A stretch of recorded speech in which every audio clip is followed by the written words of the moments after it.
Hello, नमस्कार. श्री स्वामी समर्थ सर्वांना. मी प्रिया कुठार ब्लॉगमध्ये तुम्हा सर्वांचं मनापासून स्वागत करते. अजून एकदा तुम्ही सगळे कसे आहात? अपेक्षा करते की मस्तच असाल. तर हे ना मी रात्री व्हिडिओ काढलेला की मला ना दुसऱ्या दिवशी शनिवारी म्हणजे खुशीची हाफ डे असतो स्कूलला वगैरे, ह्यांच्या पण बँकेला सुट्टी होती. म्हणून इथं चणे, आपले हरभरे आणि जे पांढरे वाटाणे असतात ना, मी एक वेळेस भाजी पण याची केलेली होती, तर ते मी इथं भिजत ठेवलेले आहे रात्रीच. थंड पाण्यामध्ये जरी भिजवलं तर नॉर्मल ते भिजून जातात बरं का. तर मग इथं मी भिजू घातलेले आहे आणि आता माझा उपवास होता त्या दिवशी. आता जेवण वगैरे सगळं झालेलं होतं आमचं, आवरून इथं बसलेलं होतो. तर अक्षरशः ना 10:30 वाजता ना अचानक काय झालं कुणास ठाऊक, खुशीला असं थंड पेय असं प्यायचं ते म्हणली. एकतर मी नको म्हटलं होतं बाहेरला, परंतु माझा उपवास होता म्हणून ह्यांनी पेढे पण आणतो म्हणून हे नसते का ते, त्याच्यामुळे तिनं खुशीला वगैरे घेऊन गेला आणि तिनं तिचं पण खाण्यापिण्याचं वगैरे आणले. आणि आता इथं ना आम्ही हॉरर मूव्ही सध्या आमच्या घरात फेमस झालेली आहे. म्हणजे आत्ता नाही बरं का, अगोदरपासूनच मी भूताची पिक्चर म्हणजे हॉरर मूव्हीज ज्या असतात तर त्या पाहते मी. तर अर्धी आज बघते, त्यातली अर्धी उद्या. पूर्ण कंप्लीट मूव्ही मी असं नाही बघत, कारण पूर्ण बघितलं तर थोडंसं आपल्याला भीती पण वाटू शकते. घरात आपण एकटेच वगैरे असतात किंवा नाईटला वगैरे अचानक जाग येऊ शकते, किंवा मला तर माझ्या बाबतीत असं होतं, मी कुठलीच हॉरर मूव्ही असे कंप्लीट बघत नाही. अर्धी आज आणि अर्धी उद्या असं काहीतरी भाग टप्प्याटप्प्याने मी ते बघत जाते. तरी तर मी माझं चालू होतं मूव्ही बघायचं. मी खुशीला म्हटलं होतं की जेवण वगैरे झालेलं आहे बाई, उद्या तुझी स्कूल लवकर आहे, शनिवार असतो. व्हॅन तिची 7लाच दारापुढे येऊन थांबते, लवकर 8ला शाळा तिची भरते म्हणून. तर मी तिला सांगत होते की तुला शोभते का हे असं 10-11पर्यंत तू जागी राहतेस रात्रभर, झोप लवकर, टाईम बघ किती झाला आहे, तुला शोभते का काहीतरी, उद्या स्कूल येणार आहे, आपलं स्कूल आहे लवकर, व्हॅन येते लवकर, लवकर तुला उठायचं वगैरे असते, असं मी तिला सांगत होते. पण तिचं म्हणणं होतं की उद्या बाबा सोडतील वगैरे, कारण शनिवार रविवार बँकेला सुट्टी असते, सेकंड शनिवार आणि फोर्थ शनिवार. तर कसं बसं तिला मी इथं झोपू वगैरे घातला. तर दुसऱ्या दिवशी ना म्हणजे मी तिथं सगळं आवरून तिला दिलेलं होतं, चण्याचे वगैरे नाश्ता वगैरे तिला करून दिलेला होता. आणि तर मी देवपूजाला बसलेले होते. हे जे वस्त्र आहे ना, तर हे लेस आहे बरं का महाराजांना. तर एक बंडल आहे माझ्याकडे ह्याचं पूर्ण. तर खूप छान वाटलं मी ते महाराजांना त्याचं मी वस्त्र पांघरून केलं. खूप छान असं ते दिसत होतं. आणि महादेवांना मी रोज एका नवीन पद्धतीने असं सजावट करत असते. कधी ओम काढते, तर कधी असं नामाट आवडते, कधी 3 वगैरे पट्ट्या, किंवा असं खूप छान रोज नवीन नवीन महादेवांना मी काहीतरी असं सजवत असते. किंवा विष्णू जे लावतात ना, तर विठ्ठलाचं वगैरे कशा असतो, तर ते सुद्धा मी इथं लावत असते. गंध वगैरे, अष्टगंध नाही लावायचं महादेवांना, फक्त चंदन आणि विभूती वगैरे लावायचे असतात. तर असं इथं जे हा जो कढीपत्ता आहे ना, हा वाळतच नाही आहे सध्या, पाऊस नाही आहे तर त्याच्यामुळे. तर 2 ते 3 दिवस थोडंसं असं कोमट असं ऊन पडल्यासारखं झालेलं होतं. पण असो, त्याला आता मी मिक्सरमधून काढणार आहे. तर इथं ना म्हणजे मला थोडंसं बोलायचं पण होतं, सांगायचं पण होतं. म्हणजे आपण प्रत्येक गोष्ट काहीतरी नवीन सुरुवात करायलो की बाबा आपल्याला लोकं काय बोलतील, कसं म्हणजे ट्रीट करतील, किंवा काहीतरी टोमणे वगैरे देतील असं तसं.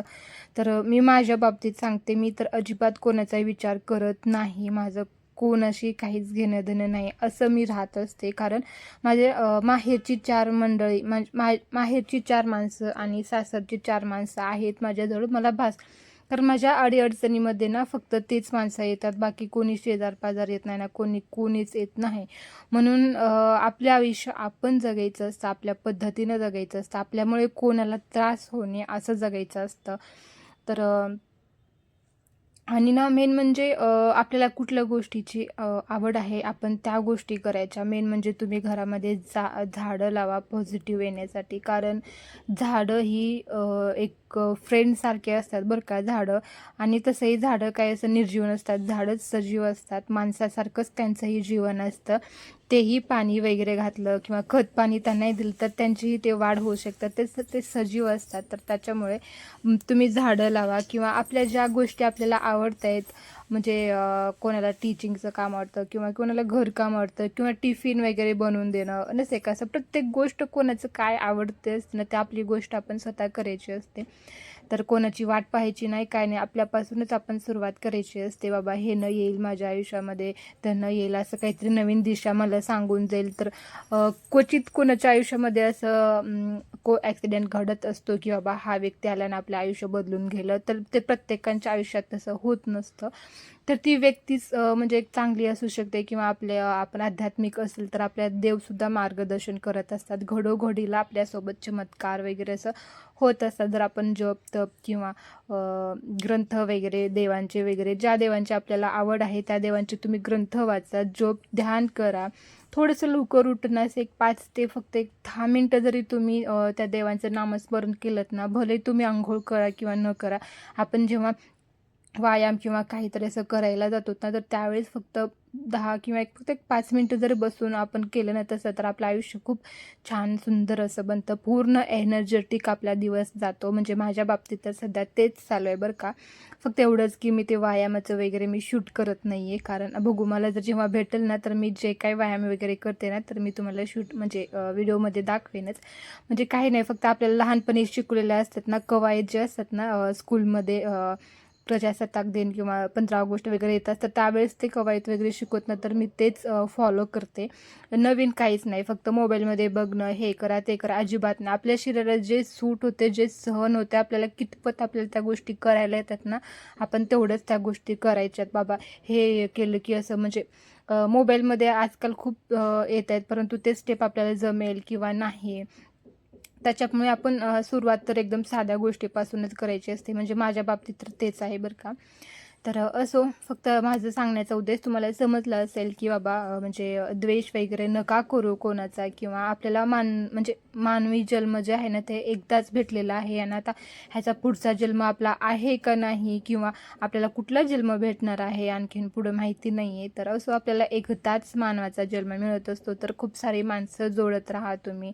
फक्त एखाद्या व्यक्तीपासून जर आपल्याला वाटायला की एक निगेटिव्ह त्याच्यापासून म्हणजे वाईब्स असतात ना, तर ते येत आहे, तर थोडंसं त्यांच्यापासून लांब राहा. चक्क बोलणं वगैरे नका सोडू. मी तर तसंच करते. एखाद्यापासून मला असं काही वाटलं की बाबा ही काहीतरी असं आहे, तर थोडं त्याच्यापासून एक 10 हात लांब ठेवायचं. आपलं आयुष्य आपण मस्तपणे जगायचं. भले तुम्ही एकटे राहा बरं का, परंतु आपल्या स्वतःला खुश ठेवा, स्वतःला समाधानी ठेवा, आनंदी ठेवा. आणि इतरांशी असं तुलना नका करत बसू की बाबा तिनं ते केलं तर मी पण तेच करत बसेन, किंवा तिच्या घरी ते आहे तर मी पण ते घेणारच. तसं अजिबात नाही. आपल्या नशिबात जेवढं काही आहे, आपल्याला जेवढं काही भेटणार आहे ते आपल्याला भेटतच असतं बरं का. फक्त एवढंच अट्टहास नसू नये की बाबा त्याच्यापाशी जे आहे ना, तर त्या पण वस्तू मी घेईन, त्याला जे भेटते ना तर ते पण मी घेईन. तर असं काहीच नसतं. आपल्याला आपल्याला म्हणजे ज्या नशिबाच्या सगळ्या गोष्टी असतात, तर ज्या आपल्याला मिळणार असतात ना, तर त्या आपल्याला मिळून जात असतात. तर असो, तुम्ही माझे बटाटे बघितला असाल ना, तर मी ना म्हणजे फ्रीजमध्ये न ठेवता त्या बटाट्यांना बाहेर ठेवलेलं आहे. तर मला ह्यानी सांगत होते की फ्रीजमध्ये लसूण, अद्रक वगैरे असं काही नको ठेवू म्हणून. सध्या तर लसूण वगैरे मला फक्त 2 भाज्यांपुरतं, पुढच्या आज एक भाजी झाली ना, तर पुढची 2 भाज्या आपल्याला करायच्या असतात ना दुसऱ्या दिवशी, तेवढ्यापुरतं मी लसूण सोलून ठेवत आहे. कारण सध्या पावसाळ्यामुळे ना म्हणजे ऊन वगैरे नाही पडलं ना, तर असं एक म्हणजे कुबट होऊन जातं ते. एक भुरा जो असतो ना, एक भुसा म्हणजे भुरा काळपटपणा, तर तसं त्या लसणाला येत होतं. म्हणून मी फक्त पुढच्या 2 भाज्यांचं लसूण इथं सोलून ठेवत असते. तर इथं मी लसूण वगैरे सोललं, आणि जे बटाटे जे आहेत ना, तर मी ते बाहेर ठेवलेले होते, परंतु त्याला असं कोंब आलेलं होतं त्या बटाट्यांना बाहेर ठेवल्यामुळं. तर असं परत मी ते बटाटे फ्रीजमध्ये ठेवून दिलं, आणि इथं बटाटे वगैरे काढले. आता इथं मस्तपैकी दुपारचं माझं जेवण चालू म्हणजे झालेलं होतं. तर खुशी स्कूलमधून यायची होती. ह्यांनी थोडंसं बाहेर गेलेले होते, आणि खुशीला मी सकाळी नाश्त्याला म्हणजे ते चणे वगैरे असतात ना, तर ते मी बनवून दिलेलं होतं. आणि इथं दुपारून फक्त बटाट्याची भाजी, भाकरी आणि मला भात करायचा होता, आणि मिरचीचं म्हणजे मिरच्या फ्राय करायच्या होत्या. तर इथं मी मस्तपैकी बटाटे वगैरे इतकं छान शिजत आहेत ना ह्या कुकरमध्ये. तर हे स्टीलचं जे कुकर आहे ना, तर मला खूप छान लागलेलं आहे. कॉस्ट त्याची आहे जास्ती, म्हणजे मला 1600ला असं काही पडलं ते कुकर, परंतु खूप छान त्याच्यामध्ये भात शिजत आहे, खिचडी अगदी एकदम व्यवस्थित होत आहे, बटाटे छान शिजत आहेत. आणि आणि म्हणजे मी त्याच्यामध्ये सुरुवातीला तर म्हणजे खिचडीच केलेली होती. खूप छान अशी ती खिचडी झालेली होती. अशा कुकरमध्ये खाली पाणी वगैरे साचण्याची शक्यता असते, परंतु ह्या कुकरना अजिबात नाही झाली.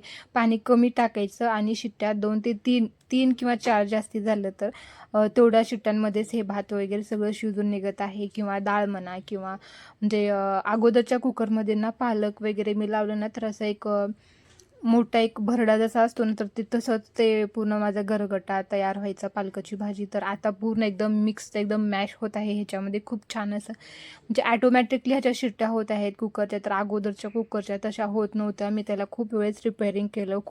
ह्याने मला जितक्या वेळेस तू त्याला रिपेअरिंग करायला दिलेस ना, त्याच्यामध्ये तुला नवीनच कुकर येईल बाई म्हटलं चालून ह्याने. म्हणजे रागा त्या दिवशी अट्टहासाने मला कुकर घेऊन दिलं. कारण माझं असं म्हणजे माझ्या बाबतीत अशी गोष्ट आहेत की तर मी माझ्या वस्तू किंवा कपडे म्हणा, काही म्हणा, खूप जपून ठेवते. तर खूप दिवस मी त्याला चालवते. खूप दिवस माझ्या आणखीन कॉलेजचे सुद्धा ड्रेस आहेत, मी ते वापरते बरं का. फक्त असंच नाही की जपून त्याला साचून ठेवायचं, तसं नाही, अजिबात नाही.